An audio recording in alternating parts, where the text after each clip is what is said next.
Lions fans? Welcome to the Detroit Lions podcast, episode 581. The Detroit Lions get right and get rolling. This is the official Detroit Lions podcast for Reddit. I am the dashingest of hosts, Chris, and with me is my good friend and, well, wait, is he frozen? Is he gout-ridden? My co-host, Jeff the Riz. I was waving, too. That's the best part. I was waving like involuntary muscle reflex. That's great. Oh, my God. Muscle memory. Riz, you're frozen. You look like you're at a radio station. You look like yeah. Gout's flaring up. What's going on, my friend? I am not physically well. It's probably the best way to say it. But we get to talk Lions. That makes me very happy. So you can picture me from last Wednesday. That was actually on my birthday last week when I hosted the huge show. So that's fun stuff. Oh, we're already seeing him in the chat, man. Don Burr's in there. Sailor Outlaw George Ishek. Happy birthday. See, that's coming up. Johnny two times is out there. Everybody's out there. Good to see you. Hey, we got a lot to talk about today. I don't know if you heard it, Riz, but the Lions beat the Ravens this week. Did you know that? We did. Monday night was glorious, man. It was so nice. One of the legit, best Lions viewing experiences I can recall. It's fun to win. Whatever that Jacksonville game was a few years ago, was it 44-10 or something? Yeah. It's fun to beat up on tomato cans, but sometimes you want to beat somebody good. And the Ravens are really good. And the Lions went in and were the better team. They were the better offense. They were the better defense. They weren't the better special teams, but it didn't matter. Yeah. Well, we'll get into it. I just thought it was glorious night of football. We'll do a quick review because it's well deserved.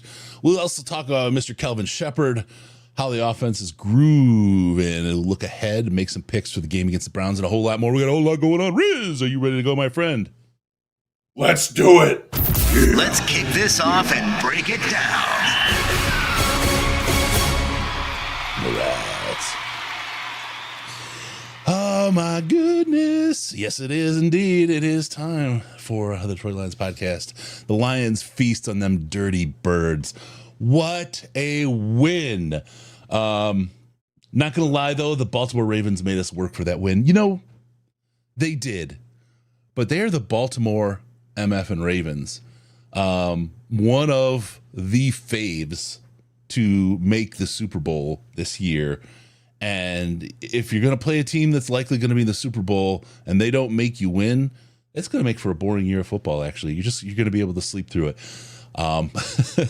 But to come in there and manhandle them in Baltimore on their turf, it's so huge, Riz. I mean, this is, as much as the Doomers were out after the Packers game, they have to be eating their own shorts after this Ravens game. It's a very tough week to be on the platform that Brad has to go. Dan Campbell isn't getting it done. He can't win big games. Jared Goff, we can never win with him against quarterbacks like Lamar Jackson because he's not that kind of guy. It's a rough week for those who are clinging to that platform. We always lose to mobile quarterbacks. We can't take care of that. I did see the Doomers out early. Oh, Hutchinson.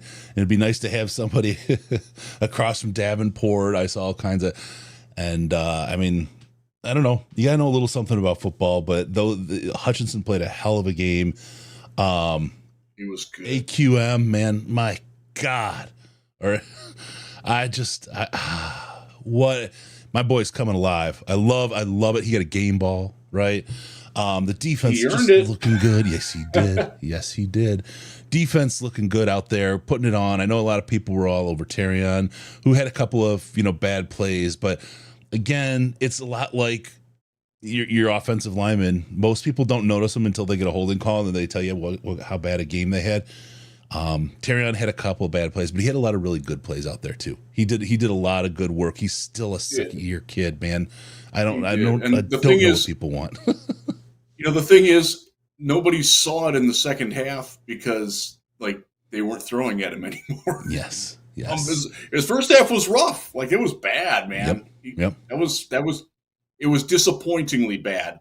And the one that really got me with Terrion in the first half was the long completion to Tez Walker, where his hip turn and burst out of his hip flip was like watching a high schooler. Like, it was bad.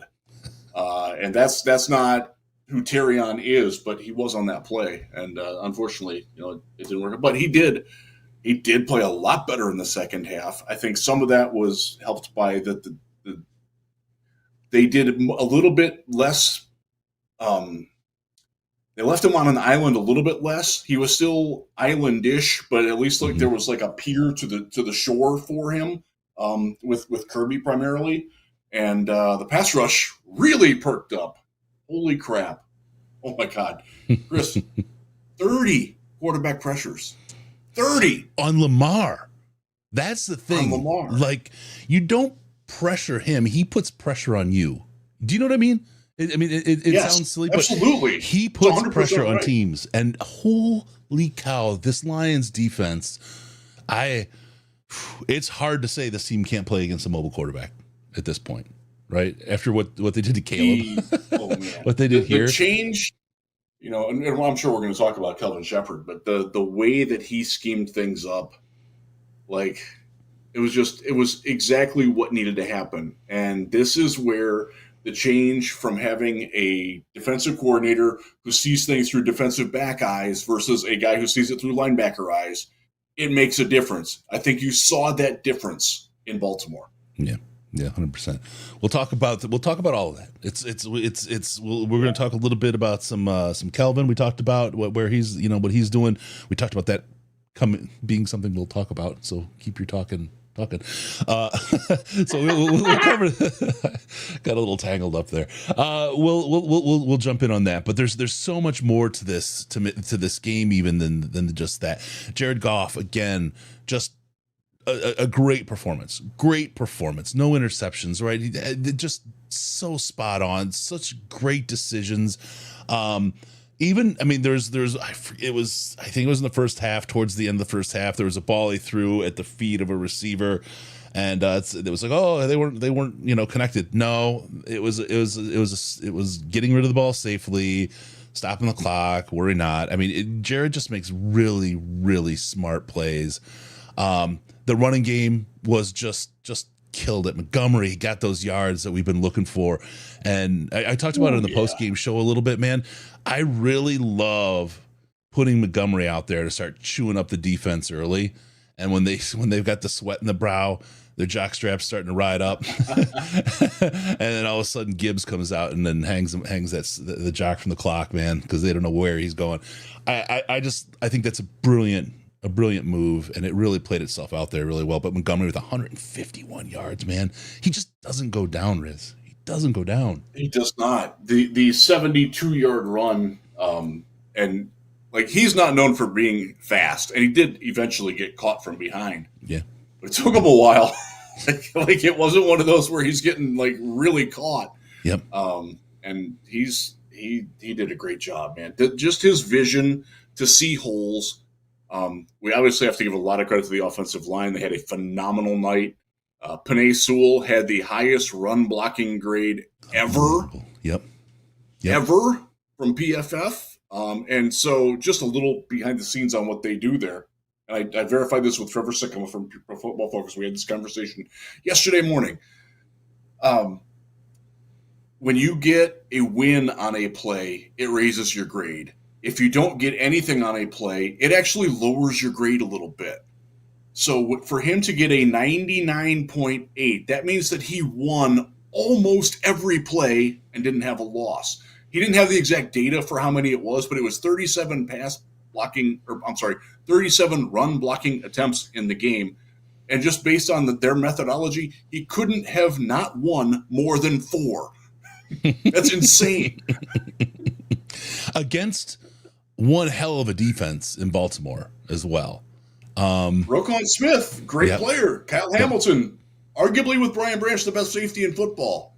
They weren't that the other night, and that wasn't just because of them. Like, the Lions have something to do with that too.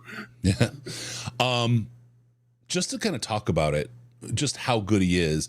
Panay is the top rated player on the entire team, offense or defense combined, by PFF. And you see Kenyatta, he lost on the kneel. That's all balls, no D. Say it with me. I should put Manu in. Take a hit for us, buddy. So after this game, the Detroit Lions come in overall ranked number 4 by PFF. The offense, a numero uno, and the defense at 13 with special teams at 13. Just such a well put together game by this team. Receiving, Gibbs, Laporta, Amon-Ra, J-Mo, just spread out. No 100-yarders there, although Amon-Ra had 77. But just good spreads, good yardage, and clutch, man. Clutch. The fourth down play to Amon-Ra, just that beautiful touch on that ball. Oh, my goodness. All I could describe it as in the postgame, and I still can't get my mind off of this description, is it was a perfect pillow to Amon-Ra's hands as far as a touch pass, man. It just poof right in his hands. There's almost no way to drop that. It was funny because the general reaction to it was like most of us Lions fans, especially those of us who have been around the team a lot and are in the Slack and know these things, like we knew they'd throw there. Like I didn't have any doubt that they were going to throw the ball, and like everybody nationwide was, oh my God, they threw the ball! What are they doing? I'm like, that's what they do. Yeah. Marlon Humphrey getting called for the hold on that was like he had no idea that like they're not going to throw it. Surely they're not going to throw it. That's exactly what the Ravens do. Was say, oh my God, they throw the ball! I can't believe it. Yep. So great. All balls, no D. That game felt like 42-17, not 38-30. It really did. And that win felt like more than just a Monday night win. It did. That was big. That's like a bellwether statement kind of game for these guys to take away, Riz. Definitely. There was a lot of questions about where the Lions were at because they got their asses handed to them in Green Bay. They beat Chicago. Okay, Chicago's not that.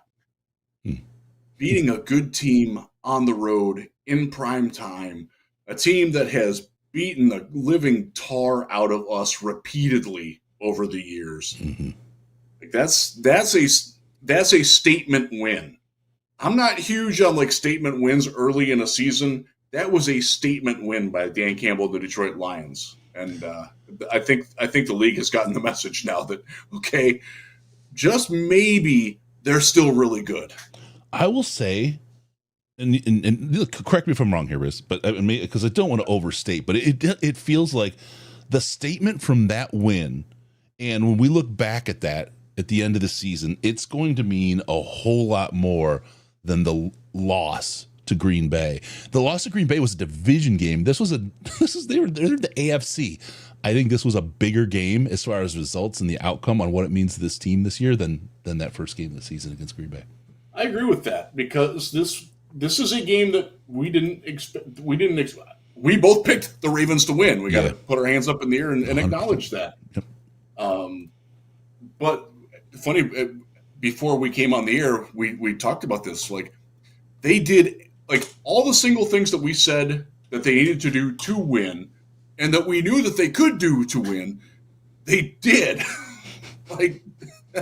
Okay, so we laid out the blueprint for how they were going to win. We just didn't believe in the full confidence that Baltimore would, get beat like that. And some of it was the fact that look, they missed Nnamdi Madubuike something fierce in the middle of that line. Mm-hmm. The Lions don't run that well if he's there. But can you imagine if we had a Liam? Exactly. Like, are we really gonna poo-poo things, poo-poo wins and losses because of injuries on defense? Come on. I think we learned that lesson a year ago. Yeah, 100%. 100%. So great game from these Lions. Really a lot to take home from that, a lot to be proud of from this team. It meant a lot to them. I think it meant a lot to Lions fans as well. And it really just washed away. I don't care if it was a division game.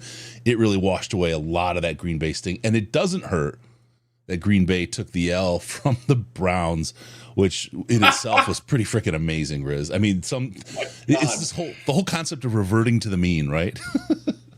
It really is, and so as most people who watch this show know, I'm a Clevelander. I'm a proud Clevelander. I'm very proud of my hometown, but I don't root for the Browns. But I did on Sunday, and damn, man, that was nice. It's one of those things like I don't root against them, but I'm not like emotionally moved whether they win or lose. But a lot of my loved ones are very big Browns fans. So and it's my hometown. Like, I like to see them win. I like to see them not be in the toilet all the time.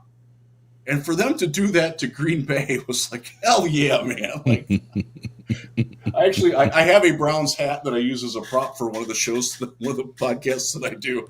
And I busted out and took a picture. I'm like, hell yeah, go Browns, go Dogs. No. It was the 40th anniversary of the Dog Pound being created too, and I thought that might have had something to do with it too. It was fun. It was great.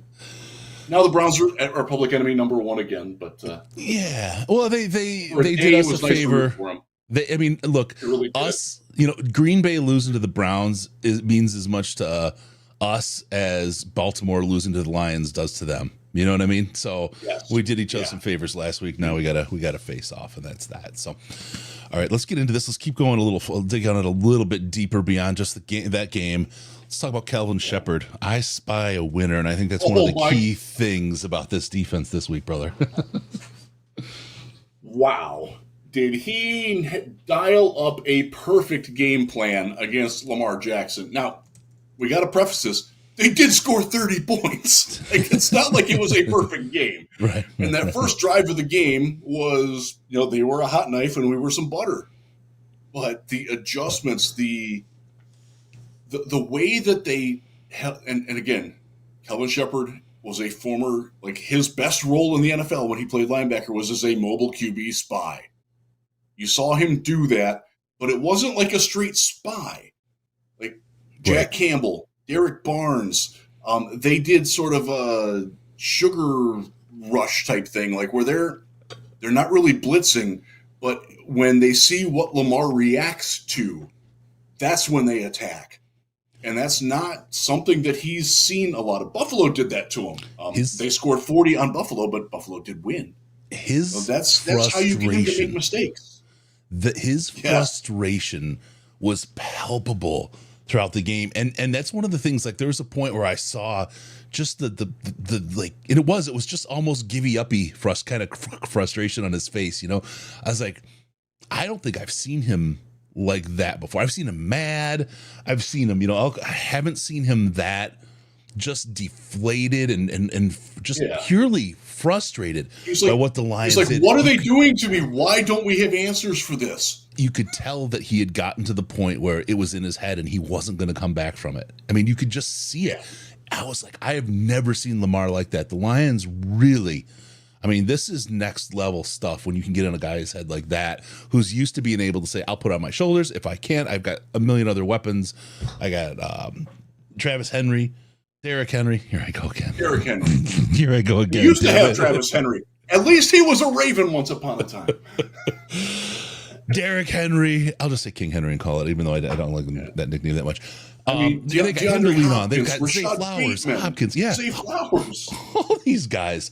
He can always go somewhere. And he couldn't go anywhere. He couldn't do any of it. It was fantastic. So wonderful scheme. You alluded to this, Riz. Sorry. And I want to just get out of your way on this one, because you talked about the idea of looking at this defense and using this defense against the Ravens offense through the eyes of a linebacker versus the lines of a defensive back. And I want, if you will, just expound on that a little bit, because I think that's something that is really affecting the teams that we're playing. Number one, the adjustment to how they look at this team from last year to this year. But again, exactly what put that frustration on his face was the kind of thing that makes Kelvin sleep so peacefully at night. Yeah, and it deals with the way that who is making the attacking. You're noticing, if you're watching, Kirby Joseph isn't as aggressive. He's not as near the line of scrimmage as he used to be, because they are relying on the linebackers to handle more of that. The defensive tackles, specifically Reeder and Tyleek, are not getting upfield as much because Kelvin knows that his linebackers are the playmakers. It's working. It might not make DJ Reader or Tyleek Williams look all that great. They're not getting much on the stat sheet. But the reason why Jack Campbell has had a reasonably good start to his season, I thought his second half this past week was phenomenal. Why Anzalone's playing well, why Derek Barnes is becoming an impact player, why you're seeing Al-Qadim Muhammad and Aiden Hutchinson, especially when they go to the 5-man front and they're both effectively outside linebackers. Yeah. It's killing teams because they can't get their hands on the guys who are making plays.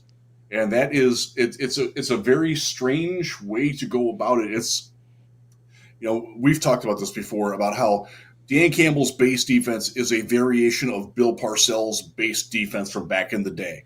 And there are different schools. There's a Belichick school. There's a Ryan school. There's a Romeo Crennel school. There's a few other branches of it too. And like Patricia was straight Belichick. And that doesn't really work. It doesn't work in college either if you look at what North Carolina's doing. And the more successful offshoots have typically been in the Romeo Crennel tree. Yeah. And that's where Shep is in implementing a lot of the concept. And there's little things like having your linebackers line up next to each other or like in the same gap to start a play rather than, one guy's in this gap and one guy's in this gap, and you can't see my hands gesturing because my camera's not on. But this is a show for the audio only crowd. Having your safeties moving before the snap, where they're starting out maybe as a split safety, but Kirby's dropping back, Brian's coming up, Branch is coming up, maybe he's shading over the slot. It's a lot more active pre-snap, and it's working. And teams will make adjustments to it. I think that the talent that we have and Kelvin Shepard's ability to have what he's got, and by the way, the fact that he's got former defensive coordinators in Jim O'Neill and Casey Rogers on that staff. Yes. That's where that's going to be really big. And that's where we're going to be talking about our D-line coach and our secondary coach a lot, because those guys are really good coaches and they are smart enough to know that if they want to get another head coaching job or coordinator job, the way to do it is by elevating Kelvin Shepard to be the best that he can be, because that makes them look that much better. Yeah. And that goes back to your servant leadership conversation, Chris. Yep, it really does. Exactly. They also know that this team will not sabotage them if they wind up doing well and going somewhere else, because that's the contract, right? Do well, you can go places. Yep. Really, and that's someone we haven't talked about, but I haven't heard a whole lot of people talk about Casey Rogers and what he brings to this team. But everyone's fears about this defensive line and what it was, and then where it is, it's almost the exact same on the other side of the ball as your Hank Fraley effect. It really is.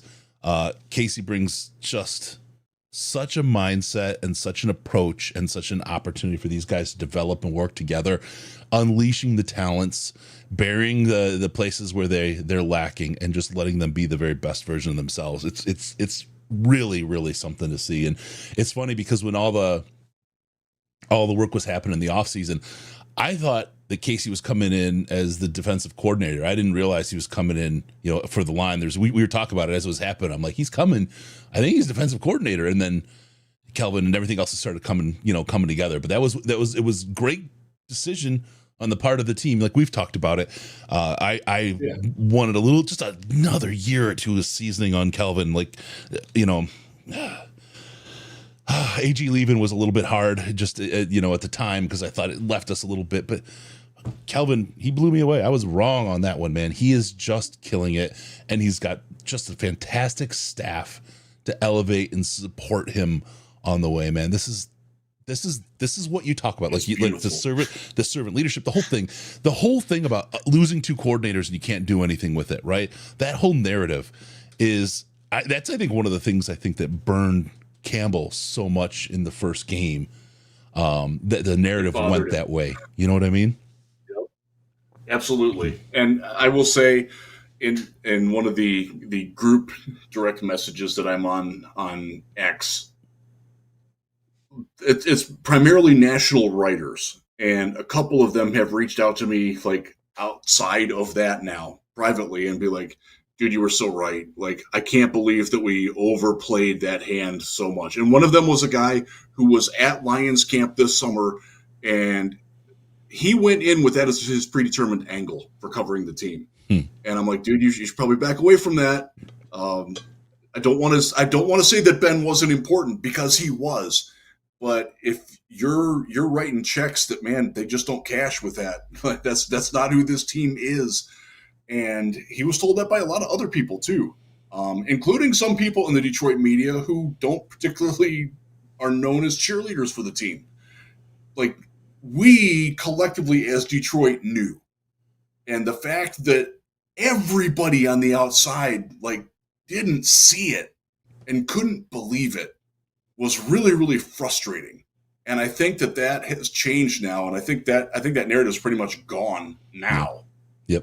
Now, if they lose to Cleveland, it's all out the window. But right now, man, that was, to quote one of my favorite bands and my all-time favorite gym song right now, that was Soul Bleach, baby. Get some Parkway Drive rocking. I love that song so much. And that's what it was, catharsis. It was getting all the negative energy and all the crap that bugs you all the time, just letting it get out and bleached away. It was awesome. Yeah. Loved it so much. It was all the juicy juice that you wanted. Kelvin out there doing all the stuff, the coaching staff doing all the stuff you want. Defensively across the board, these guys are fantastic. And the idea of exactly what you're talking about, having this kind of mindset, Kirby, where he's playing. You know, the other thing about where he's playing now compared to where he was last year, the risk of injury seems to be a little bit lower. And that means, right, availability. We know how important that ability is.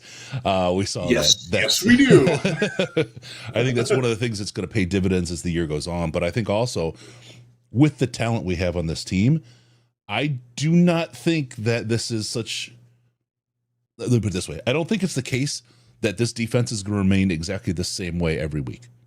I can see this team very easily flexing to the AG defense, the defensive back first kind of defense against certain teams, right? Mm-hmm. But that's, again, I hate this word, but it's one of those multiples. This week is a good week to do that. Yeah. Because Cleveland's wide receivers aren't very good.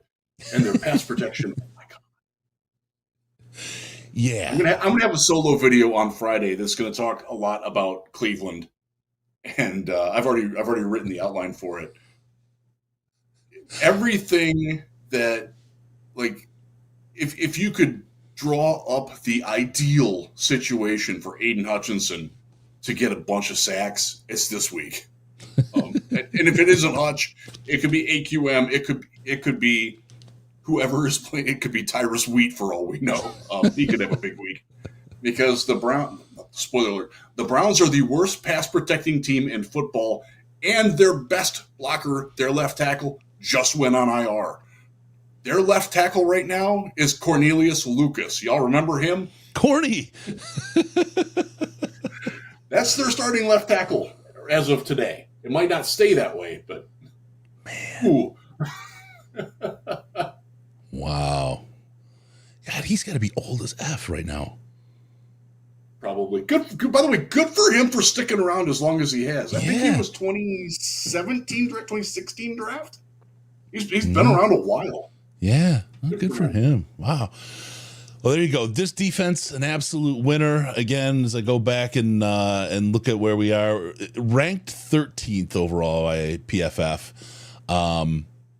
I think that's still underrated based on what they've done. We've played some pretty powerful teams in the week one. Again, I don't know if you drop that one, which I think you can, because again, week one is fool's gold. You should never be playing divisional games week one, but Green Bay got away with one. Good for them. But there's been a lot of points scored, but we've played against very, very good teams. So we have. By the way, Cleveland hasn't scored more than 17 in any game. They're not going to outscore it. Ooh, Oh, yeah. I'm giving away the whole podcast. Good grief for this stuff. Make me bad. Yep, here it is. Hodges on 97.1. Hey, thanks, Hodges, for being the one to have to listen to that, and so I don't. Seriously. Campbell addressed Terrion Arnold's play. He didn't downplay it, but he knows Terrion has the attitude and the drive to improve as he develops this year. I think we will all be impressed. I think so too. I think the kid's got a lot of talent, and we haven't seen nearly the upside that's available. Yeah, he's in a tough spot. Some of it is the fact that they can't throw at DJ Reed because DJ Reed is amazing. And I don't think that that's getting talked up enough. He's playing really, really good football. And that makes it that much easier for a defense to look at Terrion and understand his vulnerabilities. And his vulnerabilities, they're laid bare on tape. Yes. And I think that doesn't help him either. He can help himself, certainly, but he's not the worst player in the league, as I've heard a lot from Lions fans this week. That's just, remember there are people, my friend. there are people who keep receipts on these things, and you're going to look stupid when you say things like that later. You just do. And trust me, I know these things. I know about overreacting and looking stupid from overreacting. I know that movie. It's not a fun movie to be in. Oh man, it's really something. Oh, Corey B, I gotta say thank you, sir, for the super chat, and I'm assuming, sir. You guys are awesome. I love you guys. I never get to watch a live stream. Let's go Lions. We are back, baby. Keep roaring. Jared Goff and FTP, my friend. FTP. Oh man. So we're gonna talk about this, something that you touched on, and it's popping up in the chat. I'm gonna go ahead and move ahead, but first, to that topic, I want to hit something really quick. Don't forget about it. Amazon.DetroitLionsPodcast.com. We're coming up on that Halloween season. Every accessory, every costume, it's all available there. If you're doing shopping at Amazon, go to Amazon.DetroitLionsPodcast.com. It'll send you straight to Amazon. There's no BS, but it just gives a little cookie in your browser so they know we sent you. And they take a little bit of the profit out of Bezos' pocket and sprinkle it into ours. It helps the podcast keep going. And you were going to Amazon anyway. That's where you were going to do your shopping. So why not just go through Amazon.DetroitLionsPodcast.com? Help the podcast out by doing something you were going to do anyway. Thank you all for using that little link and helping us go. All right, let's get into it. The offense grooves under John Morton, and Morton laid the salt in Baltimore. Let's talk about this. Oh, now there's a reference that's going to go over some heads, my friend. Thank you very much. There will be no goiters in Baltimore. How about that? I'll take it even deeper. Wow. Wow, that's a pull right there. Yeah. It's iodine. Anyway, so let's talk about this. Oh my goodness. The offense, PFF, and I think anyone you talk to at this point has the Detroit Lions as the number one. That's a numero uno offense in the National Football League. Brother, what are we looking at? This is something fantastic. The greatest show on turf. I have to look. I don't think they had this many points in this many games. They might have, but the principles are the same, and that is that we've got so many really good weapons, and we have a quarterback who's smart enough and accurate enough and poised enough to find whoever is the best option on every play. I love the narrative of Jared Goff as Kurt Warner. Chris, as you know, I'm a massive Kurt Warner stan. I think he's one of the best quarterbacks ever. The man took the Cardinals to the Super Bowl. He won a Super Bowl with the Rams, back when the Rams were shit from 1979 on, basically. Like, that guy was unreal and never gets enough credit. And Jared Goff is doing the same sorts of things. Look, they had Marshall Faulk. They had Isaac Bruce, Torrey Holt. Yeah. Azahir Hakim. They had a really good tight end whose name I can't think of right at the moment. Like they had Orlando freaking Pace as the left tackle. Yeah. Like Yeah. there's so many similarities between the greatest show on turf Rams, except the Lions have two running backs. They had one. I want to shit on Trunch candidate, but he ain't David Montgomery. They didn't have Isaac Tesla. They did have a number 4 guy. Mike Furry was on that team and did fairly well in that role for a while. Mike Furry. But I think we'll take Leaf or Tesla for long term over that. Yeah. That's the scheme. And I don't think that Dan Campbell and Brad Holmes designed it this way, even though Brad did come from the Rams. It just worked out that way. That's the only offense that you can really compare them to historically. Yeah. No, absolutely. Hodges, that has to be wrong, Chris. Ben Johnson has to be running the best offense in the NFL. Aren't you paying attention? So this is the thing I want to point people to, because things happen and people figure things out over time. This week, when Dan Orlovsky had I believe it was on X, a tweet, a post, whatever the hell they're called, talking about who's calling plays in Detroit with some eyeballs. Dan Orlovsky is no dummy. I mean, he's got the media thing figured out, but he's no dummy. He knows what he's looking at. Okay, that's fair. I'll agree to that. And then there was a little slip at the end of the game when they talked about the 4th down play, where Jared Goff said something that kind of gives away a little bit of what's happening. I'm not going to go so far as to say that this is Dan Campbell's offense. Okay. He owns it because he's the head coach. He's an integral part of it, but this was not Ben Johnson's offense. I've kind of told people that for a while. And after week 1, you see kind of a shift in how things are going. There's just a different way of running things. And I think people will eventually come along and say it and get to it and act like they were there all along. But I'm just telling you, keep an eye. Did you see the giant card in Coach's hand this week? Yeah. I've been telling you, Riz. I've been telling you. Chris, was that there in Green Bay? No, it wasn't. No, it wasn't. It was not. Imagine that. Adjustments. And it's even more than people are like talking about or realize what's going on and how they're changing it. And it's all for the better.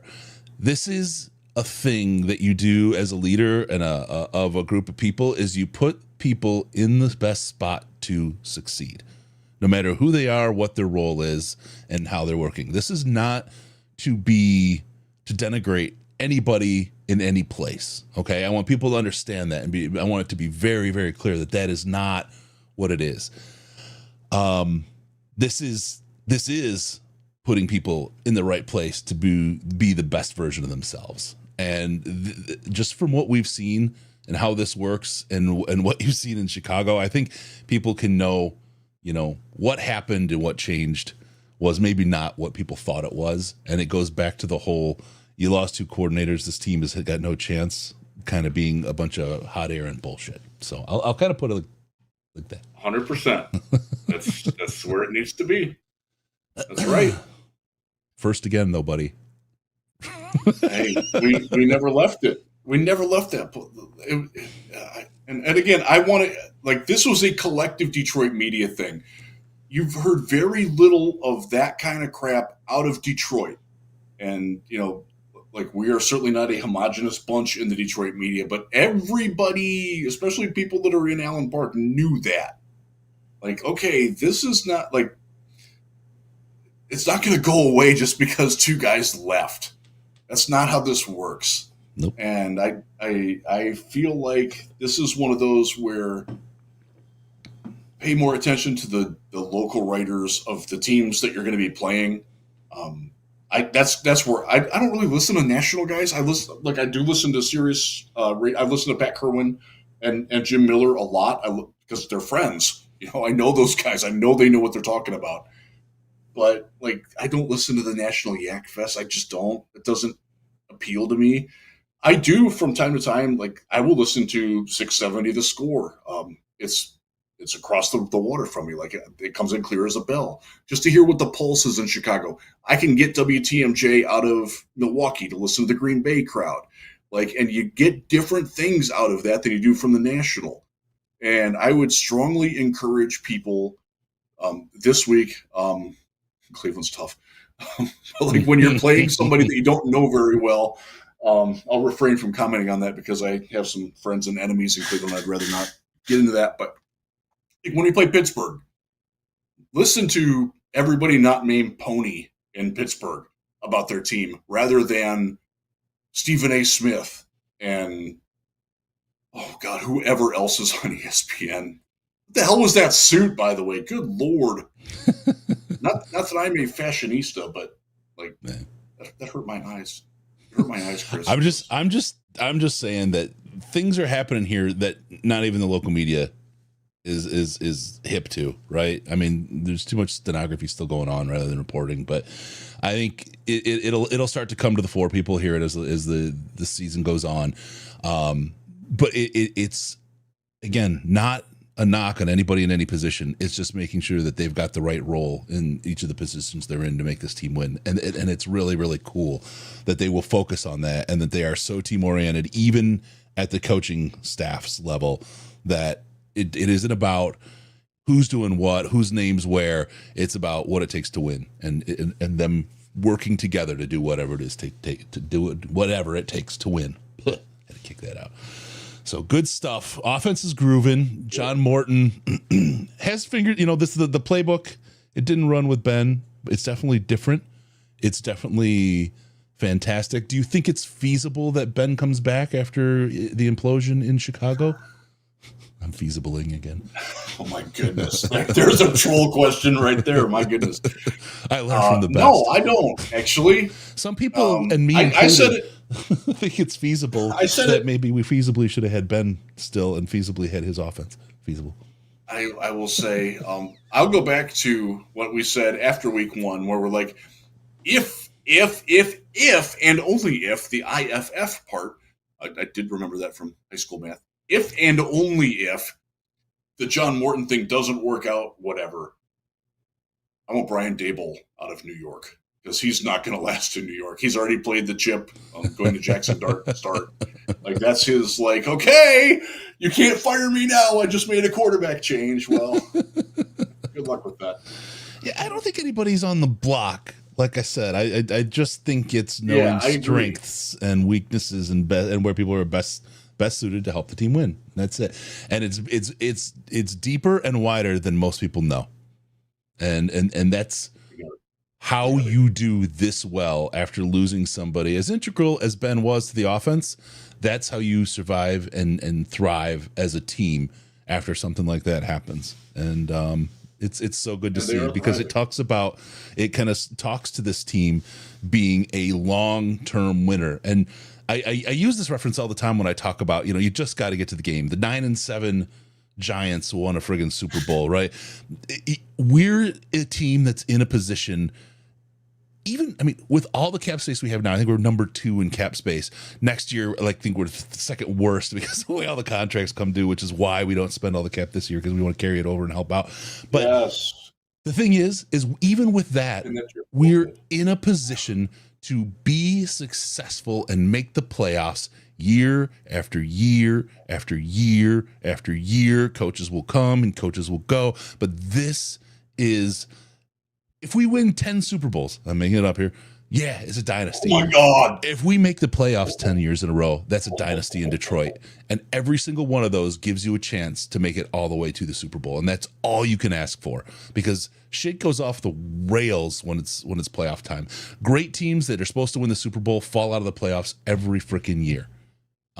It's just the way it goes. Baltimore's a great example. Yep. You got to get there. And that's the first piece. And I think we got a team that's showing that it's going to be able to do that. And it's going to be able to do that no matter which coaches come or which coaches go. It's how they're built. I agree. Good segment. Woo. All right, let's kick into another topic here. Looking ahead to these Packer beater Browns. Packer beater Browns. I like it. I don't know. They did. Cleveland Browns. You got to look at, when I look at them, the team grades PFF wise, right? They're ranked 16th overall. Their their offense is ranked 32nd. I'm feeling pretty good with our 13th ranked defense against the 32nd ranked offense. Just paper numbers down, right? That's fine. Their defense is ranked numero uno in the NFL. Their defense, and it's legit, y'all. Yep. It's Jim Schwartz's defense with Myles Garrett, who I know people don't like when I say this, when he is the best player in football, regardless of position right now. Micah Parsons even said that the other day. Like, he is a problem. I go back to when I covered the Browns, and he's an incredibly easy guy to like off the field as well. But he is 6'4", 275 pounds, and he can do barefoot 36-inch box jumps with a 55-pound dumbbell in each arm. That's not human, y'all. And it's on, like, there's videos of it. Like, it didn't happen just once. Like, he does this, like, that's part of his workout. Yep. It's insane how ridiculously athletic he is. And his teleport move, go watch the highlights and search Myles Garrett teleport. And it's like, oh my God. He is a massive problem. And they've got, like, Mason Graham is their first round pick. Carson Wentz is their second round pick on defense. These guys can play. They're playing very well. So don't look past their defense, because those guys can play. And it's a Jim Schwartz team. This is the thing. This is an iron sharpens iron game. It's the number one offense in the NFL against the number one defense in the NFL. It is a clash that is going to be something to watch. The thing about it is, though, and this is where I'm going to say, yes, I'm an absolute homer. I will take that. I'll run in with this. There's nothing wrong with that. But the way that this offense works, the work that they do, and how they game plan against their opponents is second to none, man. This staff gets this team ready like nobody. It's incredible. It's absolutely incredible. The things that they find and the ways that they know to take. I mean, I've talked about, they are certain they have Minnesota figured out. They still think that they've got Minnesota's number inside out, upside down. This game plan is going to be perfect for what they're playing against, and we have a boatload of weapons to leverage. It's going to be a wild show, number one on number one, to watch that. And you don't know if we're going to go pass heavy, run heavy. I mean, we have all options on the table. That makes it hard. That just makes it so hard for a defense to keep up. It does. And you can be aggressive against them because they are somewhat predictable. They're going to play man coverage on the outside. They're going to sit in a two deep zone. Their safeties are pretty good, like taking nothing away from Grant Delpit and Hickman. Like they're not Kirby and Branch. They're not what Baltimore has, but they're solid. Yep. Like they're a well schooled, well heeled defense. And that's the way the you point. Can attack them, though. Go ahead. Sorry. The way you can attack them is ways that the Lions are good at attacking. You want to make their cornerbacks tackle in space. What do the Lions do really well? Let's throw an out pattern isolating Jahmyr Gibbs or Sam Laporta and have a cornerback try to tackle him. They don't do that very well. Yep. That's their corner, especially Denzel Ward, really good in coverage, not so good at the rest. So I think that the way that the Lions offense just naturally runs is a good foil for what they don't do well on defense. It's sort of like when we play the Buccaneers, and like that's a really good football team. Yep. Yeah. How do you beat the Lions, or how did you beat the Aaron Glenn defense Lions? You throw over the top. What can't Baker Mayfield do? He can't throw over the top. Like they're just not designed to win that way. And I think that that's where I really like this Lions team, even though nothing but respect for the Browns defense. But the Lions offense is better. And Chris, I've said it before, I'll say it again. Defense does win championships. It does not win games. It wins long term. It doesn't necessarily make the crushing difference in a specific game. I'd rather have a better offense than a better defense. Yeah, this is very much the ebb and flow, the pendulum of the football, the league. Remember when it was Indianapolis and the Patriots were the two that were always vying for the top spot, even though they're in the same conference, right? It was all on offense, right? I remember they called the Indianapolis, Marvin Harrison and Reggie Wayne, they called them the touchdown fairies, right? I remember that. But it was all offense. We'll outscore anybody, and then we got back into like this is a defensive league, defensive. We're back in that offense wins games kind of mode in this league right now. And I want to be clear that I don't want to undersell the Cleveland defense because they are really, really good. You know what I mean? And it's going to take a lot of effective play for this team to overcome them. I just have that much faith in our offense and how they put it together. I don't think there's going to be a problem with us doing what we do. And then Don Burr says, didn't Baltimore put 40 on the Browns? They did. Yes, they did. Yes. 41, actually. Yeah. They did. There is opportunities here. There are opportunities here, if I use grammar correctly, for this Detroit Lions team to take advantage of the number one defense in the league. Yeah, and just to flip it on the other side, one of the reasons why they're the 32nd ranked offense, they throw the ball at a higher percentage of offensive plays than any other team. They're also the least efficient team in passing the football. They are the worst team at allowing pressure on the quarterback in football. Like, there are so many things that Kevin Stefanski does wrong, and I don't even know who their offensive coordinator is because it changes every year. They've had some interesting ones too. Yeah, they're just not. Look, maybe it'll change because Quinshon Judkins is back and he's their rookie runner. He's pretty good. He's a solid player, but they're not not designed to win by throwing the ball, and all they do is throw the ball. Like it's. Can we please go back to 2023 and give the Coach of the Year award to Dan Campbell that went to Kevin Stefanski? That should have been Joe Flacco's award because Joe Flacco basically did that on his own. By the way, Flacco can't throw down the field. He doesn't look down the field. His average yards per attempt is awful. They're a very easy offense to defend if you have competent defenders who don't take the cheese. And I think the Lions are very good at that. How much of their cap is going to the quarterback position? Too much. Way too much. And the result of that is Joe Flacco. Yes. There is a push in Cleveland for people that want to switch to Dylan Gabriel. I will say this, Dylan Gabriel, he's a great guy. I was at the Michigan-Oregon game last year. Watching him try to throw any pass longer than like 20 yards, it's like watching a full body heave. Like it takes every ounce of his being to throw the ball 25 yards down the field.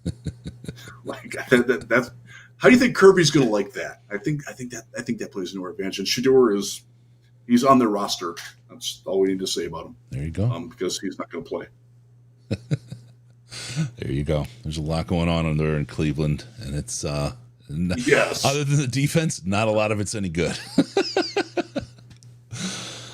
Chris, I do not miss covering that team. I don't. Let's not forget, Riz. They've got the burden of travel all the way from Cleveland across the lake to Detroit. I mean, whew. You know what's funny about that? They do actually take the bus. Because the Lions do fly to Chicago. Right. And I know they fly to Cincinnati. Like, there's very few games in the NFL where the teams actually get on a bus.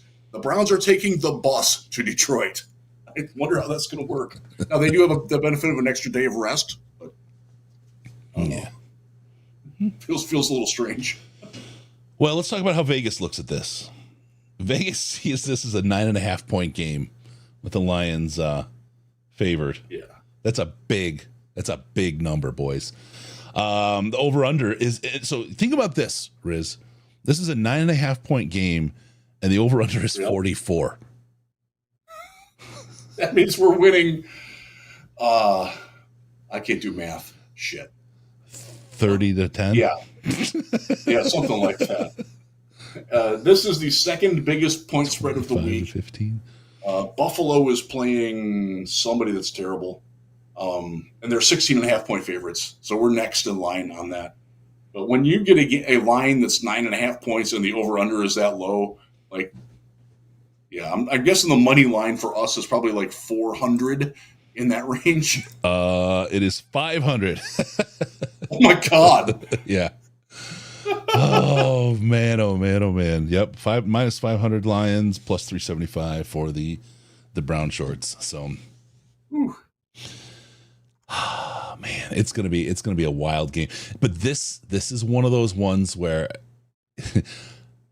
look, I'm not on the field, but I looked past Green Bay in game one. I have a feeling that maybe our staff and coach did as well. I think they were thinking beyond that a little bit, and they hadn't put a real game in yet because they didn't. No one really showed up week one this year. I don't think they're going to make that mistake this time. I think they're going week by week, and they're gonna be rocking it. I feel victory. I feel it. Yes. Well, if you do feel victory, Riz, tell us, how victory-y do you feel? Give us a prediction on your game.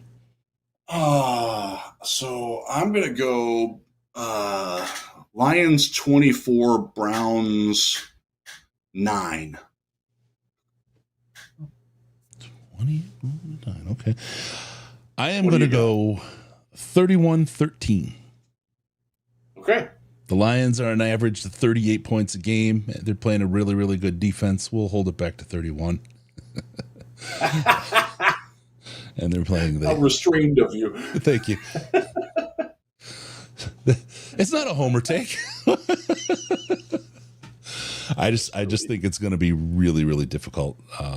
It's going to be difficult to stop this offense. It really is. And I agree. It's going to be a wild ride. It's going to be a wild ride, man. So for those of you who don't get the privilege of watching Myles Garrett much, enjoy it. Like he really is a treat. He is. I know he plays. He is my favorite player. I can't lie. Like he's incredible. Just on and off the field, he's a fantastic guy. But I wish that he's not going to have a good weekend this weekend. He might get a sack or two. He might. Won't be enough. Lions got this. Yeah. J Melt says it's going to be tough sledding in the run this week, but it could be pretty good passing day. That's where I look to this two back set as an option for the Lions because they can both catch the ball, and you can It'll be a good JMO day too. Yeah, could definitely be a JMO day. Yeah. Ooh, okay. Well, there you go. That's a look at the game that's coming up. We got Bish and Brown coming this week. We got Riz coming up with another one. We got all kinds of stuff going on. We will be doing a post-game show after the Browns loss to the Lions. We'll do that. We'll have that covered and so much more. A lot going on. If you haven't seen Gray's recap, the Gray area, Baltimore in the Gray area, it's really, really good. He's bringing it this week, not just this week, this year. He's we've been talking, he's been putting so much thought into what he's going after this year. I'm really excited to see how it grows. He's got some really great ideas. I'm excited to see him come to life. So more there. Keep your eyes out for that. Check it out if you didn't. It was fantastic this week, and there's a lot more coming after that. So it's a good time to be a Detroit Lions podcaster, my RISD friend. Yes, it is. All right. Well, with that, we're going to call it a show. Thank you all for joining us. Don't forget about us on the Patreon, patreon.com/Detroit Lions Podcast, patreon.com/Detroit Lions Podcast. Join Riz, myself, Bish, Brown, Ash, Dr. Liao, Gray, everybody in the Slack chat. Just $5 a month or more on the Patreon gets you access to that chat. It's a great, great place to hang out. The game chats are awesome. It's a lot of fun. You want to talk about really exciting, think about when there's a field goal that wasn't. Make sure to follow us on Twitter at Jeff Risdon, or head on over to at DET Lions Podcast, DET Lions Podcast. Give us a follow there. This is where you find out about when we're going to be on, what's going on with the show, who's on when, all the stuff, who's on first, all that comes at DET Lions Podcast. So give us a follow. Also, Go to DetroitLionsPodcast.com, subscribe to the podcast. From there, you have links to Spotify, YouTube, Apple Podcasts, anything on Android. All of them are there. It'll send you out to where you need to go for your device to do the subscription. We're doing video now on Spotify, so if you like to see the video, you can do it there or on YouTube. Either place works. Spotify gives you, if you're a premium on Spotify, you get ad free just for a little insight there for you folks into that. I didn't know that. Ooh. Look at that. Been trying to find a way to do that for folks, and I think we found out a good means to do that. So there you go. Tune in to DetroitLionsPodcast.com, subscribe, do all that stuff, because what happens when they do all those things, Riz? Chris, I get to come into their ear holes automatically, and I really like doing that. It's beautiful. I always know a Lions podcast listener because I can see you running down their neck. Thank you for tuning in. We're going to see you next time on the Detroit Lions podcast. Remember, no pants, no toasters, no hot tubs, and no problems, because we are your Detroit Lions and Reddit connection. Love you all. We'll see you soon.